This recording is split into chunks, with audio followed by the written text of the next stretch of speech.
Good afternoon. I'm George Dame. I'm a reverend of the Episcopal Church here in Danville, master of the Roman Eagle Lodge.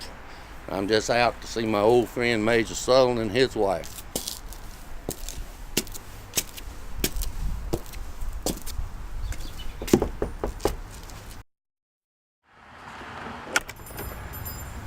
Good afternoon, Reverend. So good to see you. Good to see you. Thank you for inviting me. Major Sutherland's in his study. Why don't I get him and you come on with me into the dining room?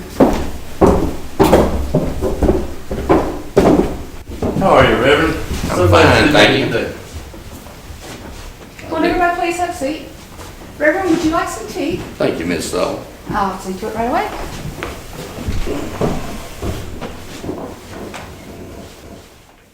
With so much going on, we haven't had much chance to catch up with each other, have we?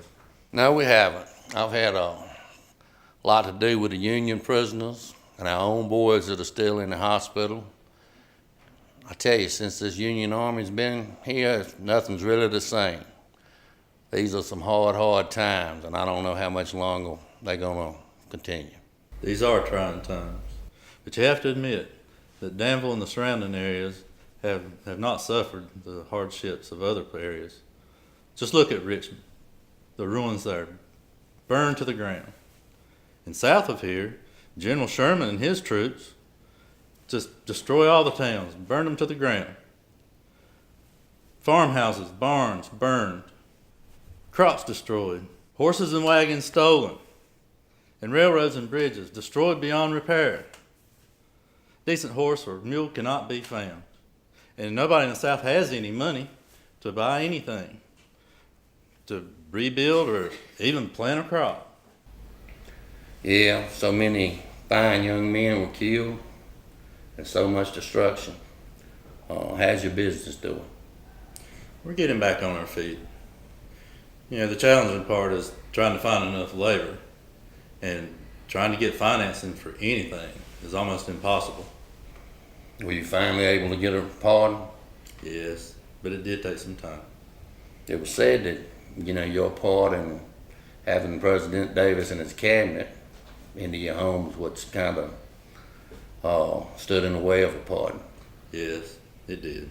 All that now seems so long ago, but I don't think anyone in Danville will ever forget these times or the hospitality our people showed under such trying circumstances. Do you? I don't know, Reverend. I doubt that anyone 50, 100, or 150 years from now will have any idea what happened here, or who we were, or what we did.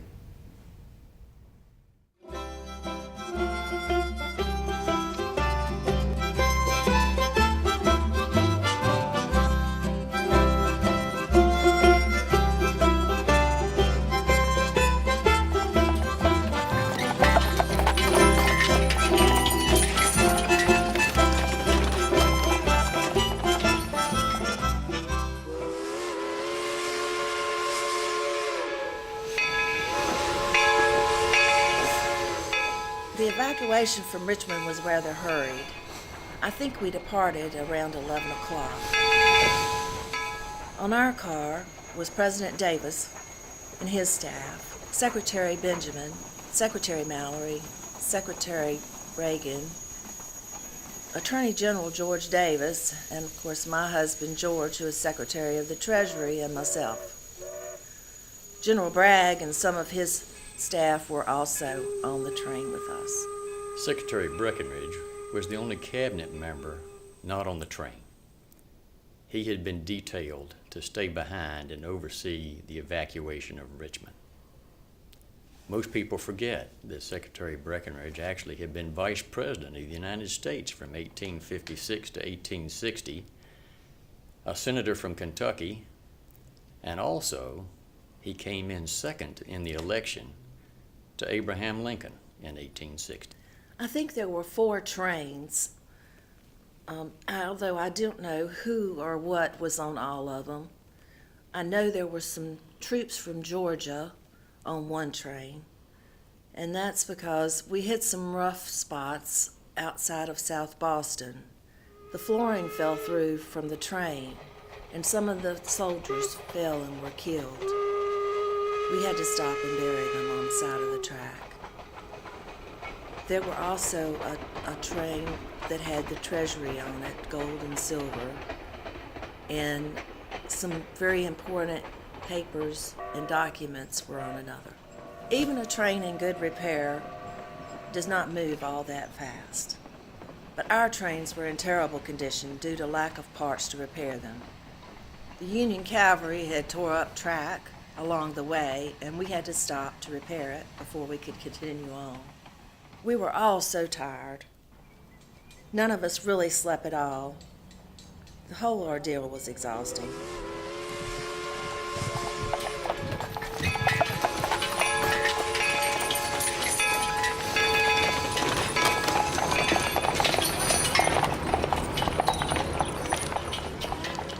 When the Union forces finally overran General Lee's army at Petersburg in the Battle of Five Forks, then he notified the government and President Davis, who was in church, that they needed to evacuate Richmond.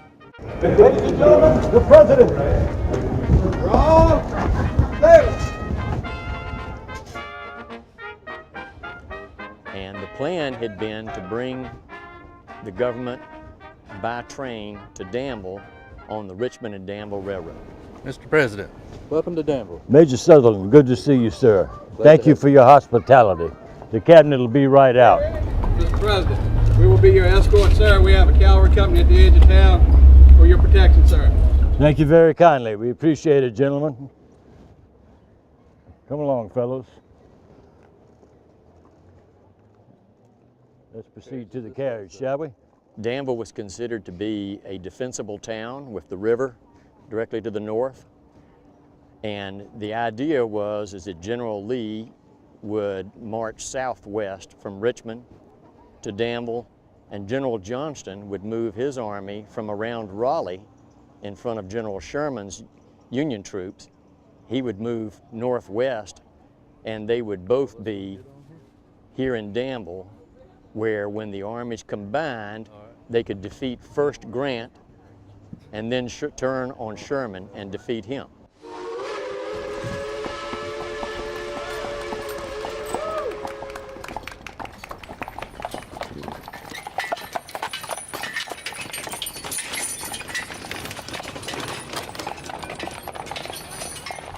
Today, we were the President Davis's cavalry escort.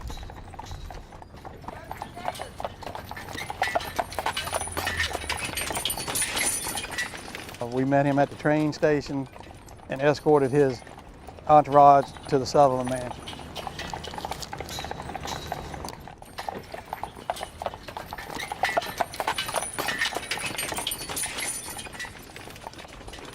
Nobody knew if there was federal cavalry around, so we would have been on guard. You know, it was an honor to do it, to portray that, because the people that were doing it thought they were protecting the president with their lives because they didn't know what was happening.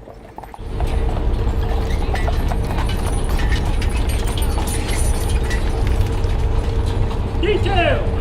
Present! Halt! Order! Halt! 3 cheers for the president, boys!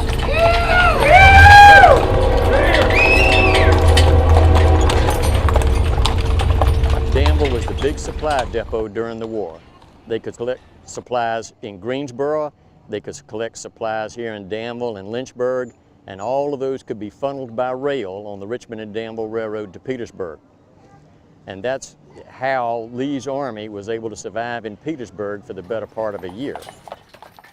The Danville warehouses were completely full of supplies for General Lee's army. Something like 500,000 rations of bread, 1.5 million rations of meat. There was ammunition, gunpowder, clothing, shoes, everything that an army would need. We've got carriages going to be bringing Jefferson Davis and his cabinet members up here. He's going to be giving a speech. We've got cavalry coming up to escort him. So we're trying to capture every aspect of Danville during those 10 days, at least symbolically, with somebody representing some portion of what occurred. and allows you to walk in the shoes to some degree of the soldiers back then, and gives a definite different perspective than merely reading about it. It kind of gives you pause and realize I've been in units that historically took over 90% casualties, and you realize, you know, the majority of those guys were wounded, yes, but still a good number were dead and a good number would never recover.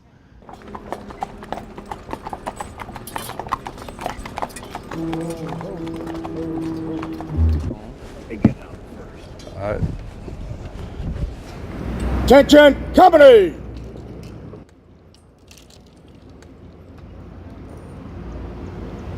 Present, halt!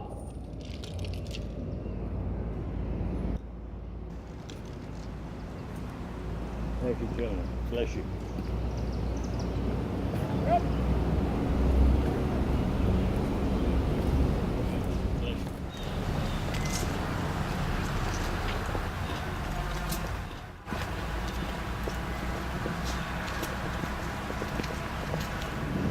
Showed up, halt! Order up, off! Parade, press! All right. Thank you.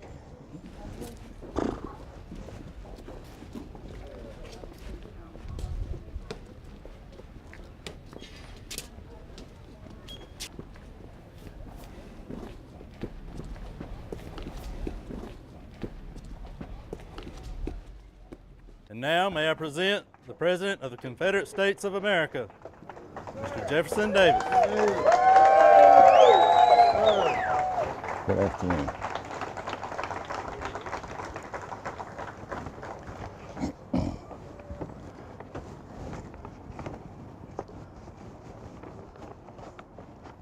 We ready for the proclamation? To the people of the Confederate States of America, the General-in-Chief of our Army has found it necessary to make such movements of the troops as to uncover the Capitol and thus involve the withdrawal of the government from the city of Richmond. It would be unwise, even if it were possible, to conceal the great moral as well as material injury to our cause that must result from the occupation of Richmond by our enemy. It is equally unwise and unworthy of us, as patriots engaged in a most sacred cause, to allow our energies to falter, our spirits to grow faint, or our efforts to become relaxed under reverses, however calamitous.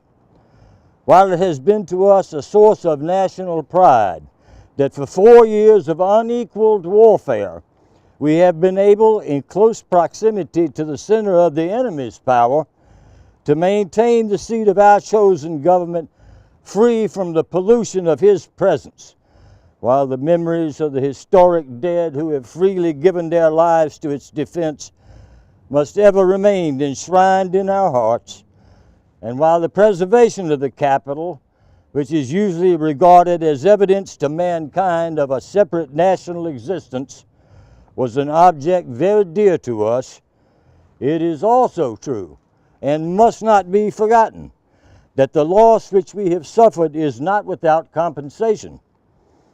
For many months, the largest and finest army of the Confederacy, under the command of a leader whose presence inspires equal confidence in the troops and the people, has been greatly trammeled by the necessity of keeping constant watch over the approaches to the Capitol, and has thus been forced to forego more than one opportunity for a promising enterprise. The hopes and confidence of the enemy have been constantly excited by the belief that their possession of Richmond would be the signal signal for our submission to their rule and relieve them from the burden of their failing resources. Admonish them it must be abandoned if not speedily brought to a successful close. But it is for us, my countrymen, to show by our bearing under reverses how wretched has been the self-deception of those who believed us less able to endure misfortune with fortitude than to encounter danger with courage. we have now entered upon a new phase of a struggle, the memory of which is to endure for all ages and shed an increasing luster upon our country. Relieved from the necessity of guarding cities and particular points, which are important but not vital to our defenses, with an army now free to move from point to point and strike in detail the detachments and garrisons of the enemy operating in the interior of our own country, where supplies are more accessible and where the foe will be far removed from his own base and cut off from all succor in case of reverse. Nothing is now needed to render our triumph certain but the exhibition of our own unquenchable resolve. Let us but will it, and we are free. And who, in light of the past, dare doubt your purpose in the future? Animated by the confidence in your spirit and fortitude, which never yet has failed me, I announce to you, my fellow countrymen, that it is my purpose to maintain your cause with my whole heart and soul, that I will never consent to abandon to the enemy 1 foot of the soil of any of the states of the Confederacy, that Virginia, this noble state, whose ancient renown has been eclipsed by her still more glorious recent history, whose bosom has been bared to receive the main shock of this war, whose sons and daughters have exhibited heroism so sublime as to render her illustrious in all times to come, that Virginia, with the help of her people and by the blessing of Providence, shall be held and defended, and no peace ever made with the infamous invaders of her homes by the sacrifice of any of her rights or territory. If, by stress of numbers, we should be compelled to a temporary withdrawal from her limits, or those of any other border state, again and again we will return until the baffled and exhausted enemy shall abandon in despair his endless and impossible task of making slaves of a people resolved to be free. Let us not then despond, my countrymen, but relying on the never-failing mercies and protecting care of our God, let us meet the foe with fresh defiance, with unconquered and unconquerable hearts.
Secretary of State Judah Benjamin. Secretary Trenholm, good afternoon. Mr. Harrison, I wasn't aware that you had joined us yet. I just arrived this afternoon. Mrs. Davis and the children are safe in Charlotte, so I thought I would come here and assist the President as best I could. Well, that's courageous of you. Thank you. You're welcome. Welcome, sir. Gentlemen, I'll... George, hello. Hey, Judah. Good to see you. I know you haven't been feeling too well lately. I think I'm getting worse. Postmaster General John Reagan.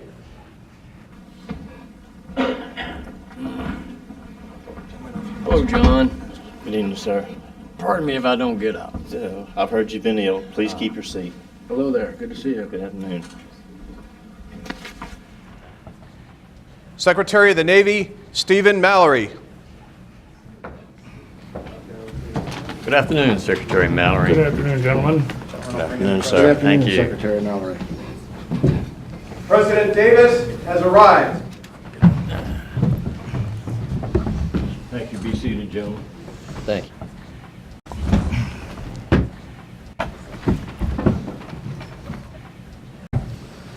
I trust you've all had a good day so far. Yes, sir. Let's get to business, shall we?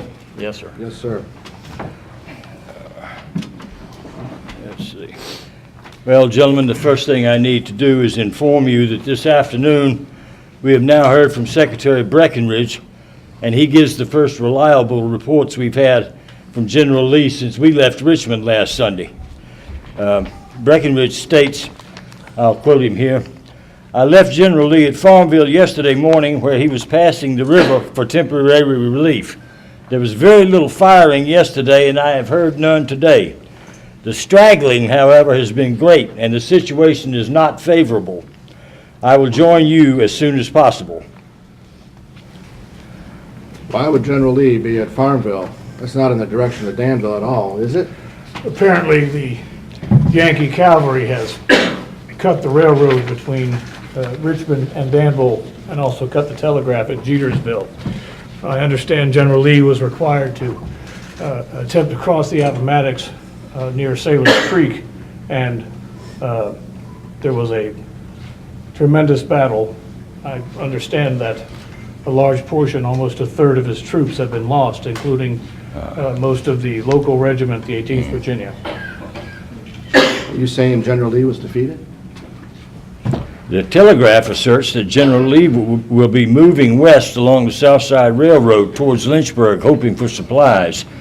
Breckinridge has reported that he's collected a number of straggling supply wagons and delivered those supplies, as little as they were, to Lee's men, and that his small column has come under constant cavalry attack. Mr. Harrison, have you finished sending out telegram to Lynchburg arranging for supplies to be sent to General Lee? Yes, I have, Mr. President. Very good. Have you had any word from Secretary Breckinridge about Richmond? Only that there was a great conflagration. Most of Richmond, gentlemen, has been burned. Did the Yankees burn Richmond? Well, it's unclear from the reports. Some say the fires were set by looters. Others are saying that our orders to burn the cotton to keep it from falling into the federal hands was what started the fires. Is General Lee still trying to join us in Danville? I've telegraphed General Lee that we are waiting for him here in Danville, and we now have something on the order of about 4,000 effective troops here. 4,000 troops.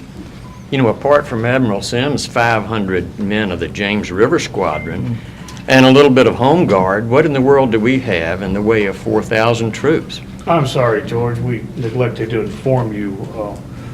General Beauregard has sent up the 7th North Carolina and 3 batteries of artillery. And they've arrived yesterday from Hillsborough. Okay. Oh, that's good news. We have large numbers of stragglers.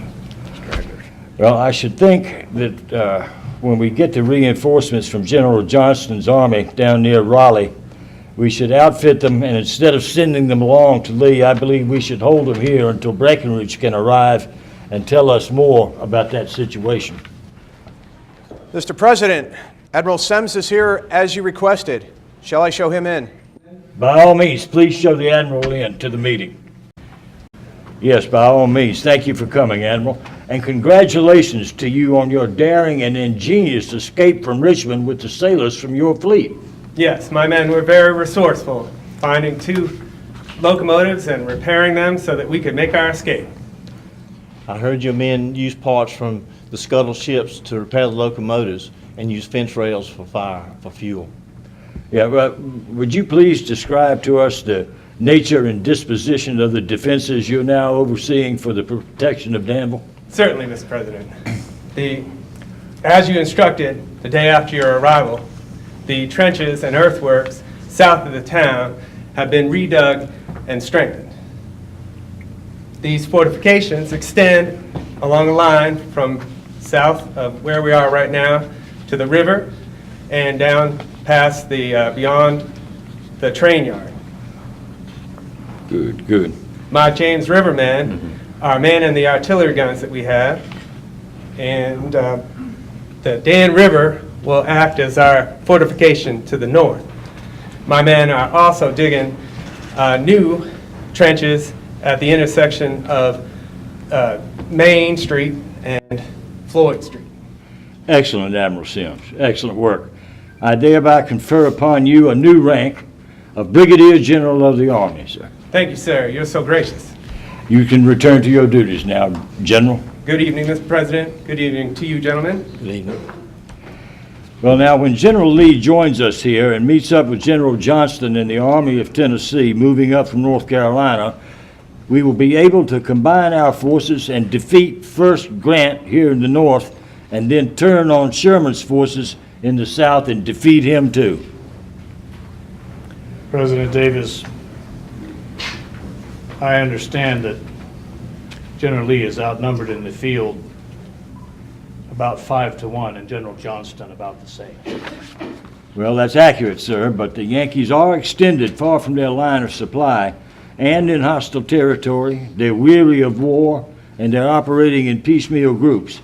If we can combine our forces here, we will be well supplied with over 500,000 rations in the Danville warehouses.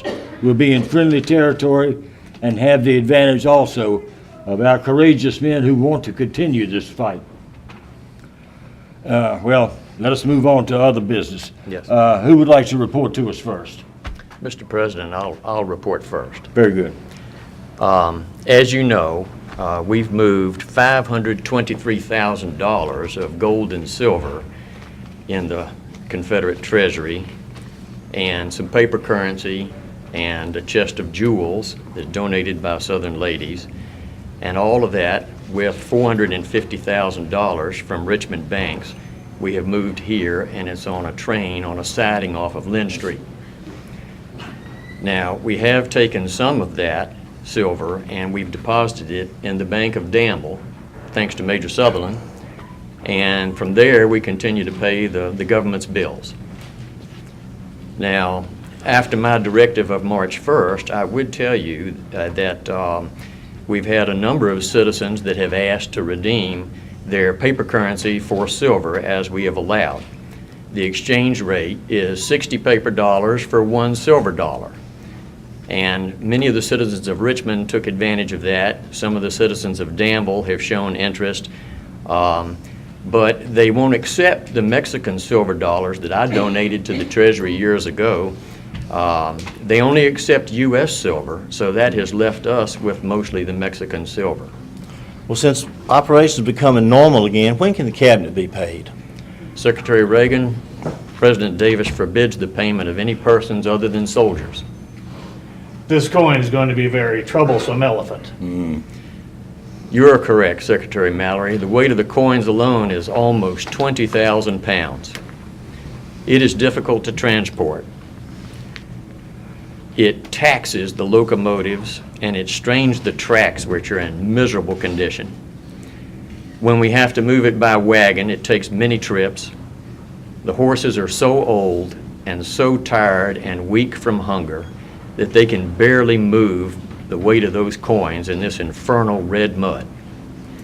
If I may, gentlemen, the Treasury is under the guard of 60 midshipmen from the Academy in Richmond under Commander Parker.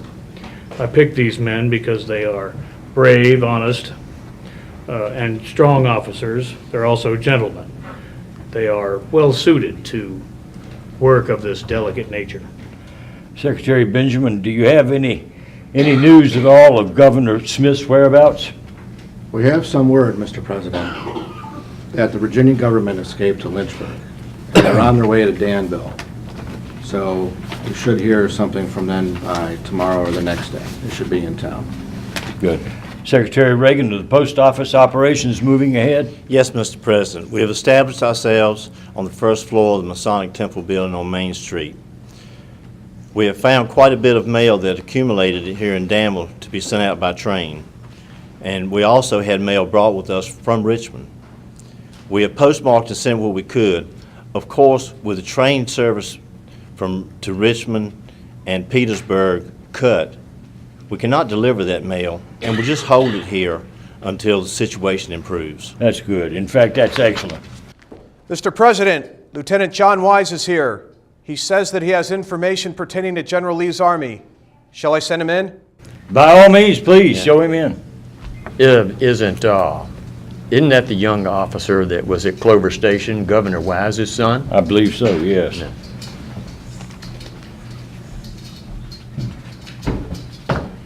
Come in, son. What can you tell us?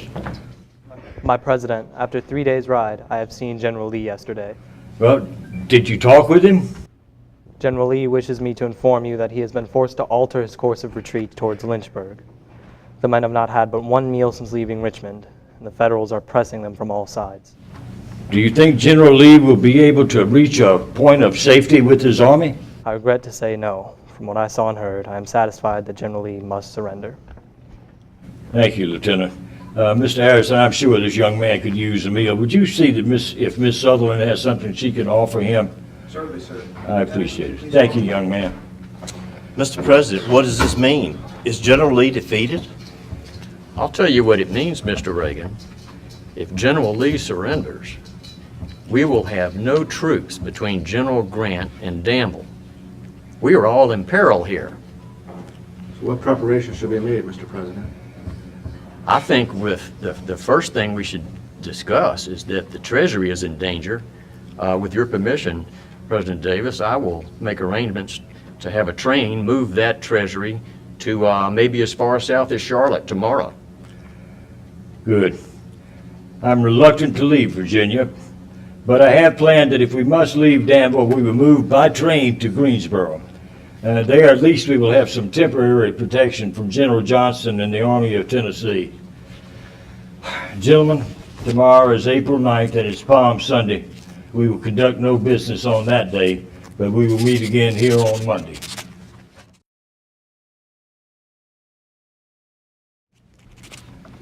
Gentlemen, yesterday I received a telegraph from General Lee dated April 6th. He states that he is in Farmville.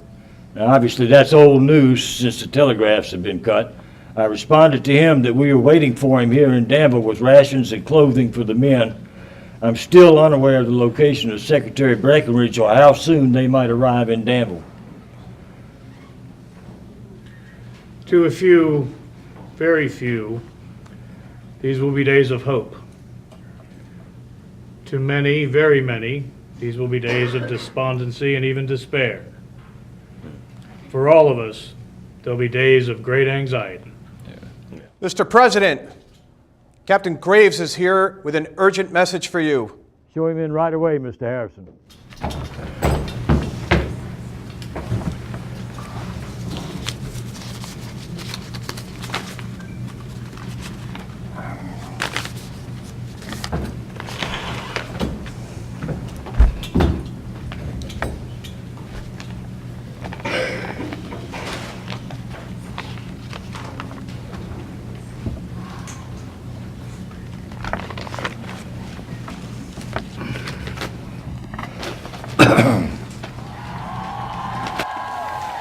There's quite a commotion outside. Does this mean the end of the Confederacy? This is bad news. Gentlemen, as you have now read, Lee has surrendered and we have to leave town just as soon as possible. This does not mean the end of the Confederacy. We're going to fight it out all the way to the Mississippi. They will never take me alive. We must leave Danville at once. If the surrender was yesterday, the Yankees could be here within hours. Yes. Within hours. Mr. Harrison, would you see that the trains are made ready for us to move on to Greensboro? Yes, sir. I'll go to the train station and find Mr. Averill immediately. What time should I tell him to be ready? Best give us 4 hours to pack, so please tell him 8 o'clock. 8 o'clock, sir. Captain, please come with me. Mr. Mallory, would you see that General Johnston is notified of Lee's surrender? Mr. Reagan, as soon as you've disposed of your duties, will you help with the Treasury records? Poor Mr. Trenholm is so very ill. Yes, sir. Secretary Benjamin, please try to notify Governor Smith that we will be leaving tonight. And would you also draft a letter to the mayor of Danville and the town council and thank them for their hospitality? Please tell them I had hoped to maintain the Confederate government on the soil of Virginia.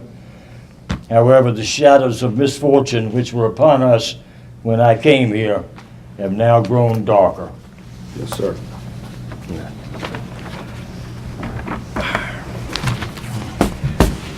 President, do you have any money other than Confederate money? No, madam, I have not a cent. Take this and say no more about it. I cannot accept, madam, I cannot.